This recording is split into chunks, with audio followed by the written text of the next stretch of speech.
ترجمہ بھی میں کر دوں. مسلمان اور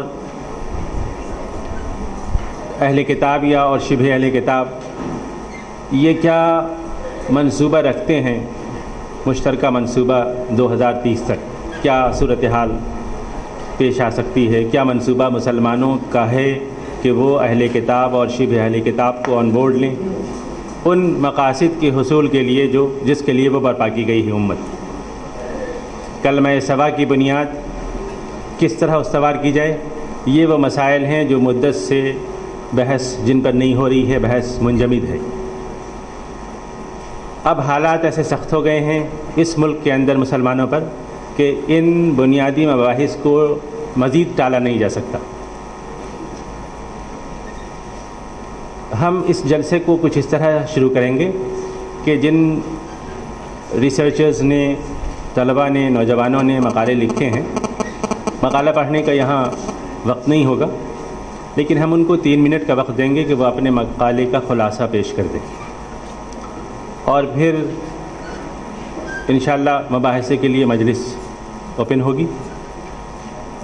میں چاہوں گا کہ ہمارے طالب علم جو یہاں موجود ہیں، اس گفتگو میں حصہ لے رہے ہیں، وہ صرف سامع کی حیثیت سے یہاں نہ بیٹھیں، اس لیے کہ جب ہم 2030 کی بات کر رہے ہیں اس کا مطلب یہ ہے کہ یہ سب کچھ، یہ سارے مسائل ان سے ہی متعلق ہیں. 2030 میں ہم میں سے بہت سے لوگ نہیں ہوں گے، آپ ہی ہوں گے، تو آپ مستقبل میں کس طرح منظرنامہ ہوگا اس کے سلسلے میں نہ صرف یہ کہ باخبر ہوں، بلکہ میں یہ چاہتا ہوں کہ اس مباحثے میں حصہ لیں اور مختصر سوال کوشش کریں کہ اپنے سوالات کو ہمارے طلبہ مختصر 30 سیکنڈ 40 سیکنڈ کے اندر مرصع کر لیں. اس سے وقت کی بھی بچت ہوگی اور بہت سے طلباء کی شرکت ہو جائے گی. پہلی گفتگو کہاں گئے مولانا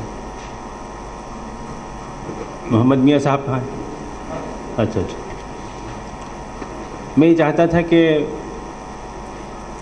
پہلی گفتگو ان کی ہو اور پھر اس کے بعد ہمارے نوجوانوں کے مقالے کا خلاصہ سنا جائے، لیکن ابھی وہ نہیں ہیں تو میں آگے بڑھتا ہوں.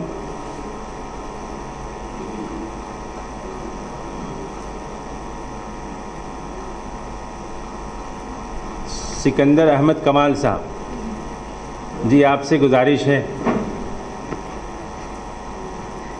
آپ کا نام اس میں ہے. جی ہاں، تو تشریف لائیں.